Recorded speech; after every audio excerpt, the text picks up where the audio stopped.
সম্প্রতি প্রকাশিত অন্নপূর্ণা যোজনার যে পারিবারিক তথ্য সংগ্রহের ফর্ম অনলাইনে প্রকাশিত হয়েছে, সেটি আপনার বাড়িতে দিয়ে যাবে যিনি অন্নপূর্ণা পাওয়ার যোগ্য। আপনার বাড়িতে দিয়ে যাবে ফিল্ড ইমপ্লিমেন্টেশন অফিসার, যিনি বিএলও হিসেবে পরিচিত। তার নতুন ডেজিগনেশন এটাই। তিনি আপনার বাড়িতে এই ফর্মটা দিয়ে যাবেন, বা আপনি অনলাইন থেকেও এটা সংগ্রহ করতে পারেন। এখন সেই ফর্মটা আমরা কিভাবে পূরণ করব? সেই ফর্মটা পূরণ করার জন্য আমাদের আগে প্রথমে জানতে হবে ফ্যামিলির ধারণা, ফ্যামিলি কোনটাকে ধরবেন। এই ফর্মের যে একদম শেষ পাতায় বলা আছে, দেখুন যে এই একই পরিবার এমন একদল ব্যক্তিকে বোঝায় পরিবার বলতে, যারা সাধারণত একসঙ্গে থাকেন এবং একই রান্নাঘর থেকে খাবার গ্রহণ করেন। আমরা চলতি ভাষায় বলে থাকি যে হাঁড়ি এক, অর্থাৎ একই ছাদের নিচে বাস করেন, এমন ধরুন ৫-৭ জন আছেন, কিন্তু তাদের মধ্যে হাঁড়ি কিন্তু আলাদা, অর্থাৎ রান্নাঘর আলাদা। একজন ব্যক্তি, বয়স্ক ব্যক্তি এবং তার স্ত্রী, এবং তাদের হয়তো ৩ সন্তান, ৩টি ছেলে। তো 3টি ছেলে, 3জন ছেলে, 3টি আলাদা পরিবার, 3টি আলাদা রান্নাঘর, তাহলে কিন্তু 3টে আলাদা ফর্ম। এক ছেলে, তার স্ত্রী, তার কন্যা থাকতে পারে, বা কন্যা পুত্র দুই থাকতে পারে, তাহলে এটা একটা পরিবার। এই পরিবারের কেউ যদি অন্নপূর্ণা যোজনার অন্তর্ভুক্ত হওয়ার মতন যোগ্যতা থাকে, তাহলে তিনি ফর্ম পাবেন। এখন দেখি কিভাবে সেই একটি ফর্ম আমরা পূরণ করব। প্রথম পাতায় পাতা নম্বর 1, পারিবারিক পরিচয়। আপনারা এখানে যা করবেন, বাংলায় ফর্ম হলেও ফিল আপ করবেন কিন্তু ইংলিশে। এইখানে পরিবারের যিনি প্রধান, এই প্রধানের যে নামটা লিখবেন, পুরো নাম, সেটা কিন্তু ইংলিশে ব্লক লেটার মানে ক্যাপিটাল লেটারে লিখে দেবেন স্পষ্ট করে। প্রত্যেকটা লেখা কিন্তু স্পষ্ট করে লিখতে হবে, সুপাঠ্য হবে এবং পরিষ্কার লেজিবলভাবে লিখতে হবে। এবার জন্ম তারিখ বলছে দিন মাস বছর এইভাবে লিখবেন। হয়তো কারোর 1983 সালের 25শে সেপ্টেম্বর জন্মদিন, তাহলে তিনি লিখবেন 25-09-1983, 25-09-1983, এইভাবে লিখবেন। আচ্ছা, পরিবার প্রধানের লিঙ্গ। পরিবারের প্রধান মানে HOF, মানে হেড অফ দ্য ফ্যামিলি। পরিবারের প্রধান বলতে যিনি বয়স্ক ব্যক্তি আছেন ওই পরিবারের, তিনি মহিলাও হতে পারেন, পুরুষও হতে পারেন। তার নামটা লেখা, তার জন্ম তারিখ হলো। এবার 3 নম্বর আছে পরিবার প্রধানের লিঙ্গ, অর্থাৎ তিনি পুরুষ না মহিলা। ওই যে বক্সগুলো আছে, ওই বক্সে টিক মারবেন। ওই বক্সের মধ্যেই হতে হবে এমন নয়, বক্সের বাইরে গেলেও হবে টিকটা, কিন্তু স্পষ্ট করে দেবেন। এবার আছে পরিবার প্রধানের আধার নাম্বার। আধার কার্ডটা নিয়ে আধার কার্ডের যে 12 সংখ্যার নম্বরটা আছে ইংলিশেই লিখবেন। এবার আছে ডিজিটাল রেশন কার্ডের পারিবারিক আইডি। অনেকে এটা ভুল করছেন, পারিবারিক আইডি মানে রেশন কার্ডের নাম্বার নয়। এর জন্য আপনাকে কি করতে হবে, অনলাইনে যেতে হবে সাইবার ক্যাফেতে গিয়ে ওখান থেকে পারিবারিক আইডি বার করতে হবে। এর জন্য একটা ওয়েবসাইট আছে, সেই ওয়েবসাইট থেকে আপনাকে ওই নাম্বার দিয়ে উনি আপনাকে সাহায্য করবেন পারিবারিক আইডি। কারণ পারিবারিক আইডি কিন্তু একই পরিবারের 3টি রেশন কার্ড থাকলে তাদের পারিবারিক আইডি কিন্তু একটাই হয়, 3টি আলাদা আলাদা হয় না। এটার জন্যে food.wb.gov.in এই ওয়েবসাইট থেকে আপনারা গিয়ে ওখানে সার্ভিস বলে একটা আইটেম আছে, তার মধ্যে আছে ভেরিফিকেশন অফ রেশন কার্ড। তার মধ্যে ঢুকে স্টেপগুলো ফলো করলে ওটিপি আসবে এবং সেখান থেকে আপনি এটা পেয়ে যাবেন। আচ্ছা, এটা আপনারা লিখবেন। লেখার পরে ডিজিটাল রেশন কার্ডের পারিবারিক আইডি যদি থাকে বলেছে, অর্থাৎ আপনারা যদি এটা বার করতে পারেন লিখবেন, না হলে আর ফাঁকা থাকবে। পরিবারের সদস্য সংখ্যা, ওই যে পরিবার, সেই পরিবারে কজন আছে, 3 জন হতে পারে, 4 হতে পারে, সেই সংখ্যাটা লিখবেন ইংলিশে। 3 জন হলে 03, 4 জন হলে 04, এইভাবে। কিন্তু ওই বাড়িতে এক ছাদের তলা সব লিখবেন না, কিন্তু ওই যে বললাম ওই ব্যক্তির 3 ছেলে, এক ছেলের পরিবার, তার সেই ব্যক্তি, তার স্ত্রী এবং তার হয়তো পুত্র বা কন্যা আছে, 3 জনের একটা সংসার, তাহলে 3 লিখবেন, 03। এবারে ঠিকানা কিন্তু স্থায়ী ঠিকানা হতে হবে। পার্মানেন্ট অ্যাড্রেস সেখানে যে স্থায়ীভাবে বসবাস করে, অস্থায়ীভাবে কোথাও গিয়ে আছে সেটা নয়। ফুল অ্যাড্রেস লিখবেন ইংলিশে। যোগাযোগের নাম্বার, এইটা সাধারণত যে আধারের সঙ্গে মোবাইল সংযুক্ত আছে সেই নাম্বারটা এখানে দেবেন। অর্থাৎ যে আধারের সঙ্গে মোবাইলটা লিঙ্ক করা আছে সেটাই কিন্তু এখানে দেবেন। এরপরে আসছে নাম, জন্ম তারিখ, লিঙ্গ, পরিবারের প্রধানের সঙ্গে সম্পর্ক, আধার নম্বর। এইবার দেখুন এখানে পরিবারের প্রধান যেটা আছে, একবার তো লেখা হয়ে গেছে পরিবারের প্রধান, এখানে আপনি সে নামটা লিখতেও পারেন, নাও পারেন। পাশে দেখুন হ্যাঁ লেখা আছে, হ্যাঁ মানে কি অন্নপূর্ণা যোজনার জন্য আবেদন করা হচ্ছে। উনি কি আবেদন করছেন? তো উনি যদি পুরুষ হন তাহলে তো করছেন না, তাহলে এখানে টিক দেওয়ার দরকার নেই। কিন্তু উনি যদি মহিলা হন, পরিবারের প্রধান যদি মহিলা হন, তাহলে এবং তিনি যদি বয়স যদি 25 থেকে 60-এর ভেতরে হয়, তাহলে এটা হ্যাঁ লিখবেন। অর্থাৎ উনি যদি এলিজিবল হন তাহলেই কিন্তু হ্যাঁ লিখবেন। আর এলিজিবিলিটি অর্থাৎ কে কে পাবেন অন্নপূর্ণা আপনারা মোটামুটি জেনে গেছেন। তিনি সরকারি চাকরি যেন না করেন বা ইনকাম ট্যাক্স যেন না দেন, এইটা মাথায় রাখতে হবে। এছাড়া সবাই পাবেন। সদস্য 1, এবারে সদস্য 1-এ আসি। ওই ব্যক্তি হয়তো স্ত্রী আছে, তাহলে সদস্য 1-এর নামের জায়গায় ওই স্ত্রীর নাম ইংলিশে লিখবে, তার জন্ম তারিখ যেভাবে বলে দিলাম, দিন, মাস, বছর এইভাবে লিখবে। লিঙ্গ লিখবে মহিলা, পরিবারের প্রধানের সঙ্গে সম্পর্কটা লিখবে স্ত্রী, অর্থাৎ উনিও পরিবারের প্রধানের কে হন? স্ত্রী হন, স্ত্রী। এবার তার আধার নম্বর লিখবে। এবার তিনি কি অন্নপূর্ণা যোজনার জন্য আবেদন করছেন? যদি করে থাকেন হ্যাঁ, না করে থাকলে এটা টিক দেওয়ার দরকার নেই। এবার সদস্য 2, হয়তো ওনার ছেলে আছে, ছোট ছেলে, তাহলে তার নাম, জন্ম তারিখ, তার লিঙ্গ একইভাবে লিখবে। সম্পর্ক লিখবে, পিতার সঙ্গে সম্পর্ক কি হয়, যদি ছেলে হয় পুত্র লিখবে, মেয়ে হলে কন্যা লিখবে। পরিবারের প্রধানের সঙ্গে এইভাবে সম্পর্কগুলো লিখবে, অর্থাৎ তিনি কে হন সেইটুকু লিখলেই হবে। পুত্র হতে পারে, কন্যা হতে পারে, পুত্রবধূ হতে পারে, ঠিক আছে, এইরকম লিখবে। আর এখানে বলা আছে যে বয়স যদি 5 বছরের কম হয় তাহলে তার আধারের ক্ষেত্রে এনএ লিখবে। এনএ মানে নট অ্যাভেলেবেল, অর্থাৎ তার আধার নেই। কিন্তু এখানে সব সদস্য, সে ছোট হোক বড় হোক, সে সদ্যজাত হোক, সবার কিন্তু লিখতে হবে যতটুকু লেখা যায়। সদ্যজাত হলে তার নাম তো লেখা যাবে, জন্ম তারিখ লেখা যাবে, লিঙ্গ লেখা যাবে, এইটুকুই লিখবেন। এবার আসছি 2 নম্বর পৃষ্ঠায়। 2 নম্বর পৃষ্ঠাটায় ওই আগের ওই জিনিসগুলো, অর্থাৎ এক একটা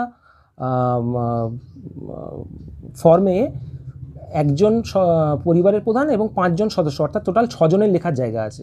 এবার কোনো পরিবার যদি 6 জনের বেশি সদস্য হয় তাহলে তার 2টো ফর্ম লাগবে, এবং সেক্ষেত্রে প্রথম ফর্মে 6 নম্বর অবধি লিখে এই দ্বিতীয় ফর্মে এই যে সদস্য 1-এর জায়গায় সে পেন দিয়ে কেটে লিখবে সদস্য 7 বলে বাকিগুলো ফিল আপ করবে, অন্য কিছু করার দরকার নেই, অর্থাৎ ওই ফর্মেরই কন্টিনিউশন ধরা হবে।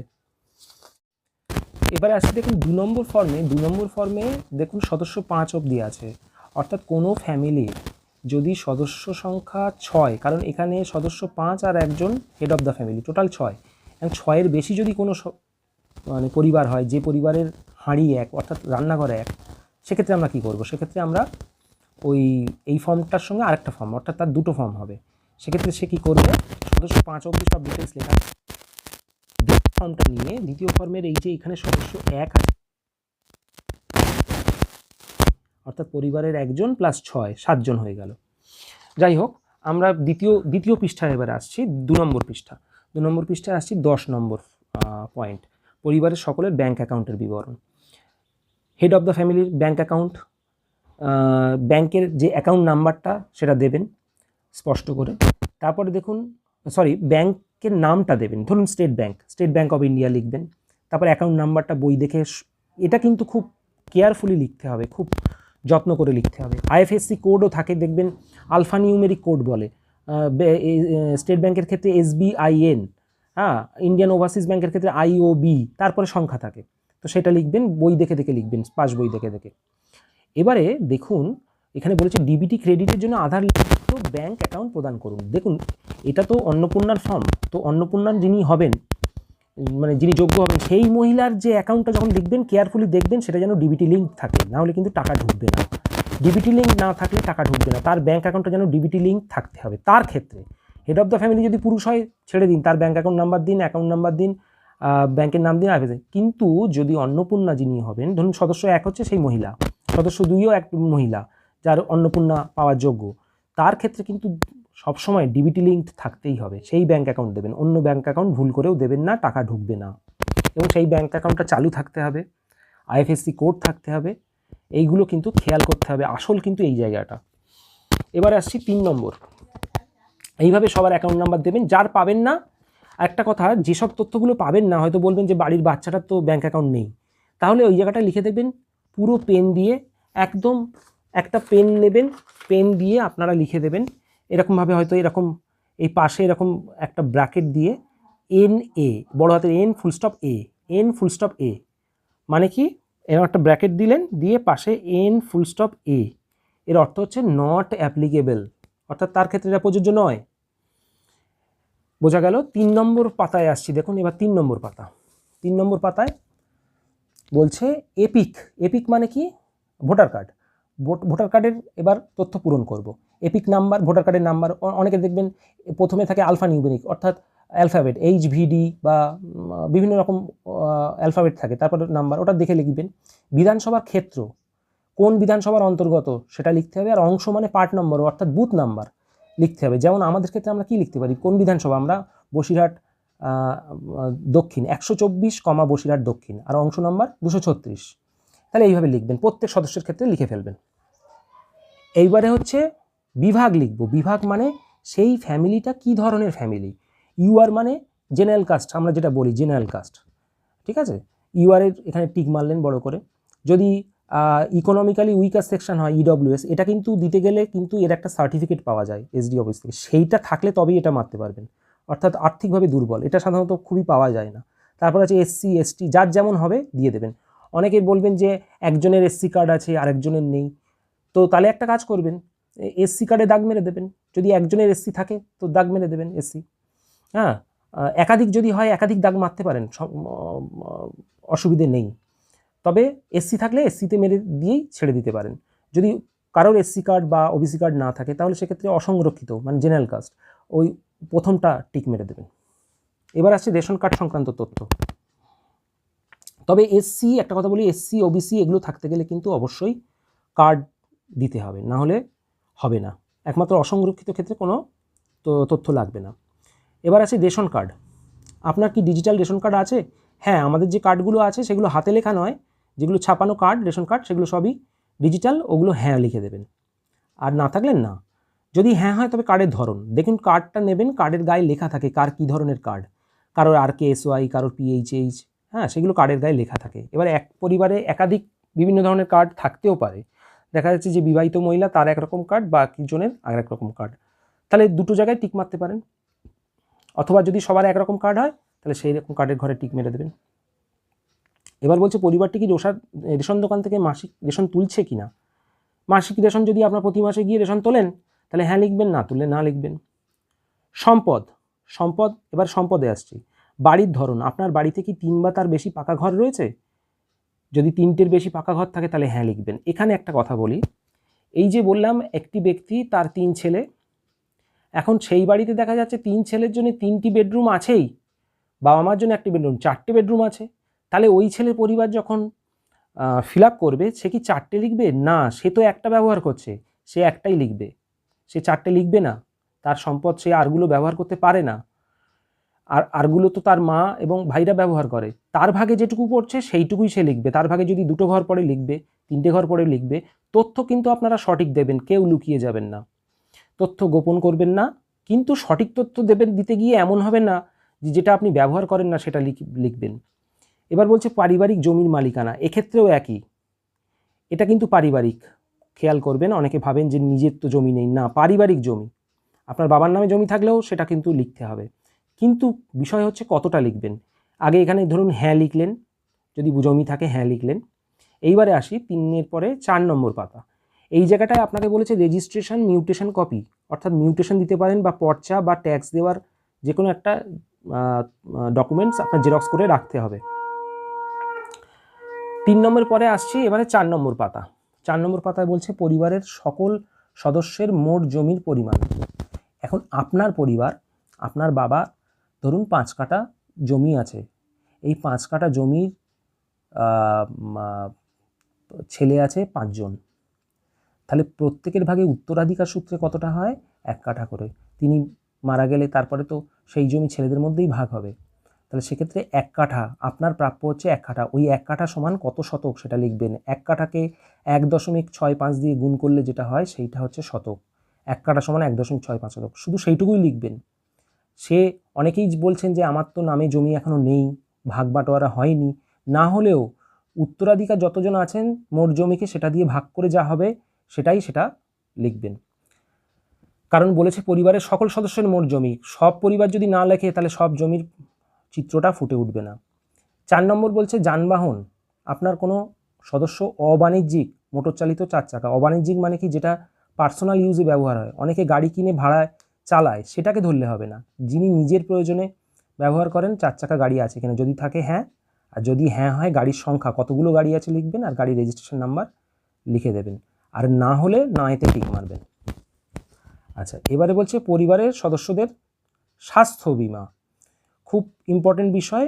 যদি স্বাস্থ্য বিমা থাকে তাহলে লিখবেন, আর না থাকলে না লিখবেন। এখন প্রায় প্রত্যেকেরই স্বাস্থ্যসাথী কার্ড আছে, তাহলে হ্যাঁ হবে। এক্ষেত্রে কি হবে, স্বাস্থ্যসাথী কার্ড পরিবারের একজনের নামে দেখবেন, মহিলার নামে, কোনো একজন মহিলার নামে থাকে এবং তার মধ্যে আরও 2-3 জন অন্তর্ভুক্ত থাকে, তাহলে কি করব, হেড অফ দ্য ফ্যামিলি অন্তর্ভুক্ত থাকতে পারে। তখন যে সদস্যের নামে আপনি হয়তো সদস্য যে মহিলা তাকে 1-এ রেখেছিলেন কি 2-এ রেখেছিলেন, সেই জায়গাটায় দেখুন আগে স্বাস্থ্যসাথী কার্ড হলে সরকারিতে টিক মারবেন। আর তার যদি বেসরকারি থাকে, অনেকে বেসরকারিতেও করে, তাহলে বেসরকারিতেও দুটোতেই টিক পড়বে। বিমার অঙ্ক তখন কি হবে, স্বাস্থ্যসাথী কার্ডে বিমার অঙ্ক সাধারণত হয় 2 লাখ বা 5 লাখ, যেটাই হোক সেটা জেনে নিয়ে সেটা লিখবেন, প্লাস দিয়ে চিহ্ন দিয়ে বেসরকারিটাও লিখবেন। প্রিমিয়ামের বিবরণ কিন্তু স্বাস্থ্যসাথী কার্ডে আমরা কোনো প্রিমিয়াম দিই না, ওটা তাহলে লিখবো না। বেসরকারিতে যে প্রিমিয়াম আমরা অ্যানুয়ালি দিই, অর্থাৎ বছরে যত টাকা প্রিমিয়াম দিই সেই সংখ্যাটা লিখব। আর এইবারে বাকি যারা ওই কার্ডের মধ্যে অন্তর্ভুক্ত আছে সেই জায়গায় যাব, গিয়ে সেখানে লিখে দেব ইনক্লুডেড উইথ সদস্য 2। যদি সদস্য 2-তে আসল যার নামে কার্ড আছে, ইনক্লুডেড উইথ সদস্য 2। হেড অফ দ্য ফ্যামিলিতে লিখবো ইনক্লুডেড উইথ সদস্য 2, এই জায়গাটা লিখে দেবো, এই জায়গাটা লিখে দেবো ইনক্লুডেড উইথ সদস্য 2। সদস্য 3 যদি অন্তর্ভুক্ত থাকে ইনক্লুডেড উইথ সদস্য 2, এইভাবে লিখে দেবো। সবগুলো আর অত লিখবো না বিবরণ, যে সদস্য 2-এর সঙ্গে সব ইনক্লুড আছে। এরপরে আসছি আয় বা পেশা, কোনো সদস্য কি আয়কর বা পেশা প্রদান করে, যদি হ্যাঁ হয় হ্যাঁ, না হয় না। পরিবারের কেউ যদি সরকারি চাকরি করে, সে কিন্তু আয়কর না দিলেও পিট্যাক্স তাকে দিতে হয়। পিট্যাক্স খুব সামান্য, কারোর 120, কারোর 150, তাহলে সেটাও লিখবেন, কোনো তথ্য গোপন করবেন না।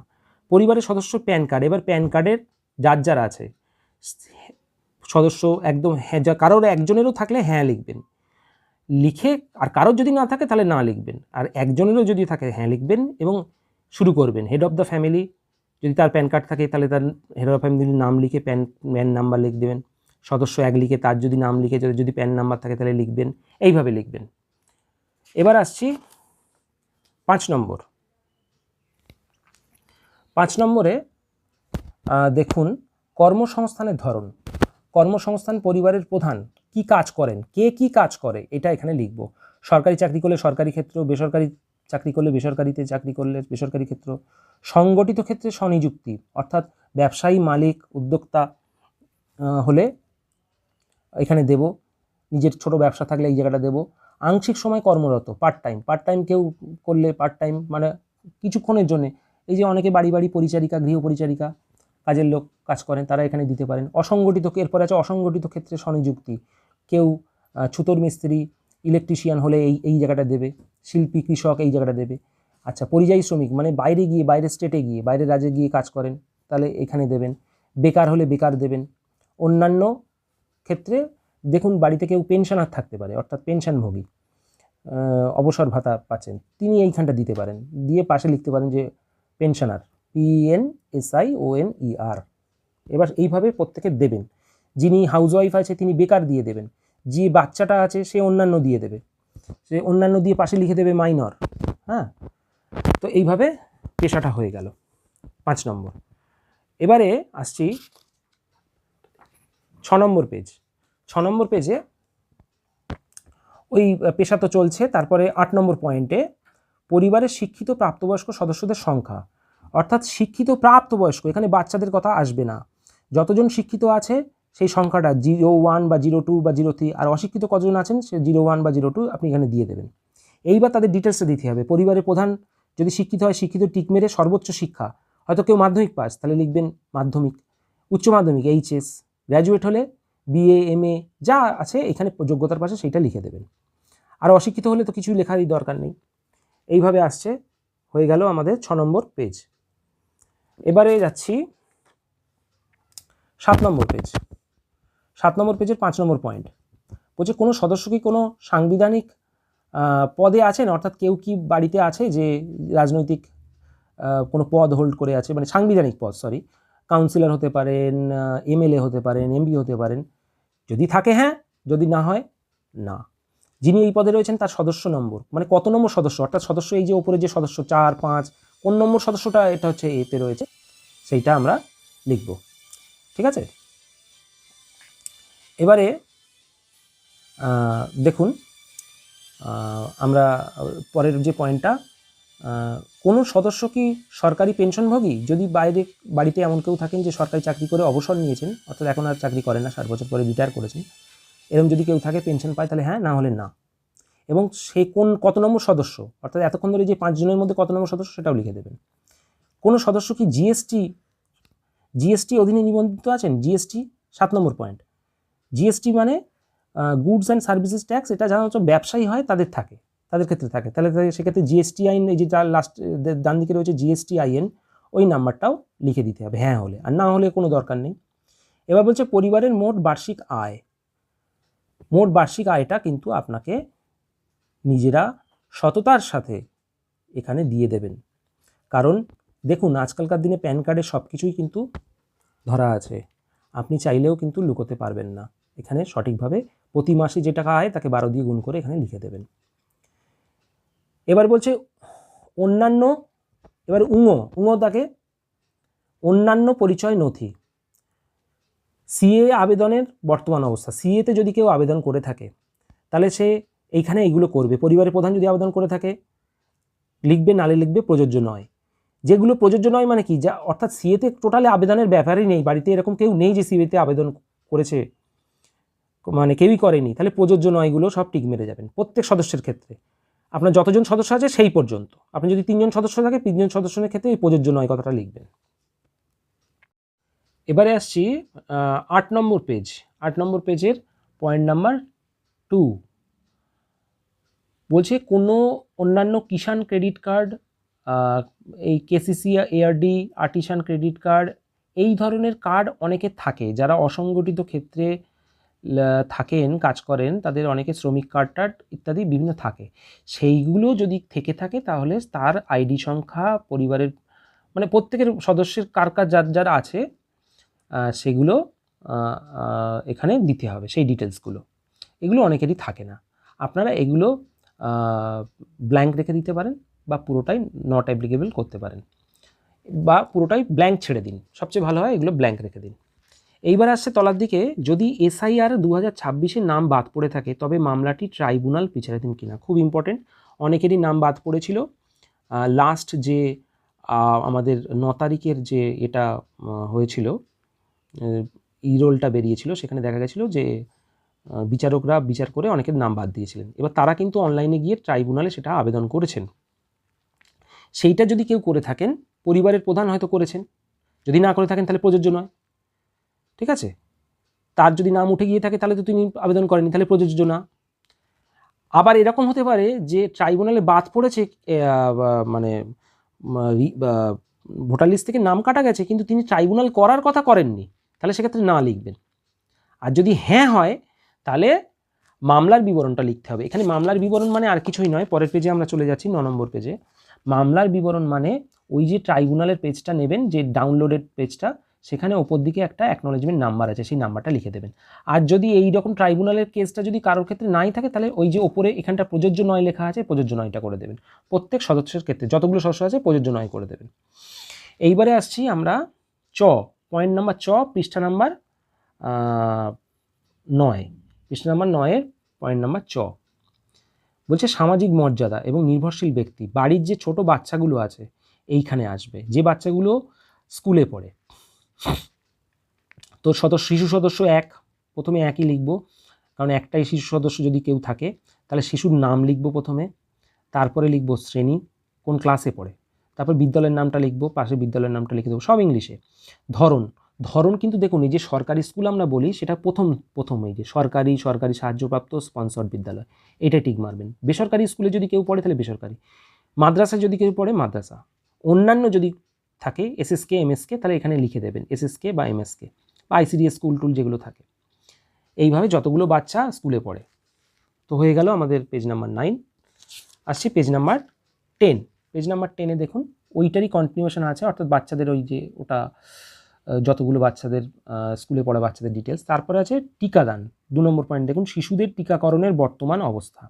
বাড়ির একদম ছোট বাচ্চা যেগুলো যাদের টিকার কেস আছে, মানে ভ্যাকসিন, এক কথায় ভ্যাকসিন ইংলিশে যেটা বলে ভ্যাকসিন, যদি হয়ে থাকে হ্যাঁ লিখবেন, হ্যাঁতে টিক দেবেন। আর যদি টিকাকরণ করা হয়নি তাহলে এরকম কেউই থাকবে না যে টিকাকরণ করা হয়নি, সব হ্যাঁ লিখাই, এখানে হ্যাঁ লিখবেন। দেখবেন যে সবারই টিকাকরণ হয়েছে। পাশে লিখেছে যদি হ্যাঁ হয় তাহলে টিকাকরণ কার্ড আইডি, যদি না হয় তাহলে শেষ টিকা নেওয়ার তারিখ এবং কেন হয়নি। এখন সরকারিতেই একমাত্র এই কার্ডটা পাওয়া যায় এবং আইডিটা পাওয়া যায়, তাহলে সেটার একটা জেরক্স করে রাখবেন, ফর্মের সঙ্গে জুড়ে দেবেন। এরপরে আছে সরকারি প্রকল্পের আওতায় সুবিধা। 6, আপনি কি কোনো সরকারি প্রকল্পের সুবিধা ডিবিটির মাধ্যমে পাচ্ছেন? এইখানে দেখুন আমরা কি কি সুবিধা পাই।